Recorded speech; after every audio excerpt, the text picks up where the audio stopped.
নমস্কার বন্ধুরা, আজকে আমি বানাবো পাঁচমিশালি তরকারি। তার জন্য কড়াইয়ে তেল দিয়ে দিলাম। তেলটা গরম হয়ে গেলে তার মধ্যে দিয়ে দেবো পাঁচফোড়ন, তেজপাতা, শুকনো লঙ্কা। এবার সবজিগুলো ডুমো ডুমো করে কেটে রাখা ছিল, সবজিগুলো কড়াইয়ের ওপর দিয়ে দিলাম। তার ওপর থেকে লবণ ছড়িয়ে দিলাম। লবণ দেওয়ার পর সবজিটাকে হালকা নেড়ে চেড়ে কষে নিলাম। কষে নেওয়ার পর ওর ওপর থেকে দিয়ে দেবো ভিজিয়ে রাখা ছোলা। ছোলা দিয়ে পাঁচ তরকারি রান্না করলে সেটার আলাদাই একরকম স্বাদ হয়।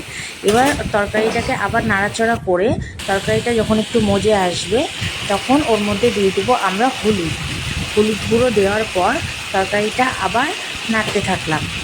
নাড়তে নাড়তে ওপর থেকে একটু চিনি ছড়িয়ে দিলাম।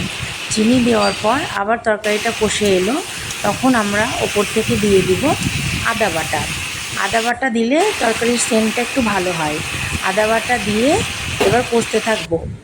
কষা কষা হয়ে গেলে সবজির রঙটা একদম সুন্দর হয়ে এলো। আর আমাদের এটা বাড়ির পাশের একটা গাছ, নিম গাছ। তো কড়াইয়ে সবজিটা কষতে থাকলো। এরপর একটু জল দিলাম, হালকা জল দেওয়ার পর নেড়ে চেড়ে গামাখা গামাখা হলো, তখন আমরা এটাকে নামিয়ে নেব। সুন্দর করে থালায় নামিয়ে নিলাম। এবার দুপুরে গরম ভাতের সাথে শুকনো করে খাবেন, খুব ভালো লাগবে। এটার স্বাদ খুব সুন্দর হয়।